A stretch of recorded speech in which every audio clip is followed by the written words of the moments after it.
Nagsimula na si AFP Chief of Staff Hernando Eriberi sa pag-iikot sa mga command areas ng hukbong sandatahan ng Pilipinas. Una sa kanyang mga binisita ay ang Western Command na may mahalagang papel sa pagpapanatili ng seguridad sa ating mga teritoryo sa West Philippine Sea. Ang ulat mula kay Waywaya Macalma. Nitong Sabado, sinimulan ni AFP Chief Hernando Eriberi ang kanyang pagbisita sa mga major service commands. Una niyang binisita ay ang sensitibo at malaki ang ginagampanang papel para protektahan ang ating mga teritoryo sa West Philippine Sea. Ito ay ang AFP Western Command na base sa Palawan.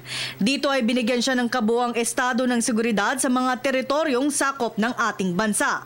Para kay Eriberi, importanteng mabisita niya ang lugar ng sa gayon ay malaman niya kung ano pa ang mga dapat tuunan ng pansin at ang estado ng bawat kawal na nagbabantay sa siyam na isla. Wala naman siyang ibang ibinigay na direktiba maliban na lamang na ipagpatuloy ang kanilang mandatong protektahan ang bayan. Ang isa sa mga gusto kong makita kong dapat kong unahin, tingnan is kung ano ang mga operations na ginagawa ng Westcom at saka kung paano naman ang mga tropa natin doon. Kasi normally kasi ang unang tinitingnan kaagad yung mga sa Mindanao. Gusto ko lang, ito ang pinakamalapit. So yun ang una kong tinignan.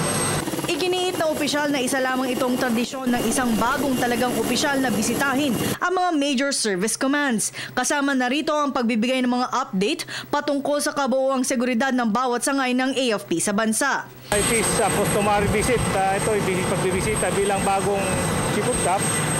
Ang ating gobyerno ay sumusunod sa tatlong track, yung political, legal at saka diplomatic.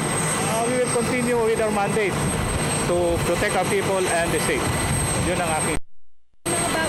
Pagkatapos ng Westcom ay kaagad din binisita ni Eriberi kasama ng iba pang matataas na opisyal sa AFP ay ang Central Command na base naman sa Cebu.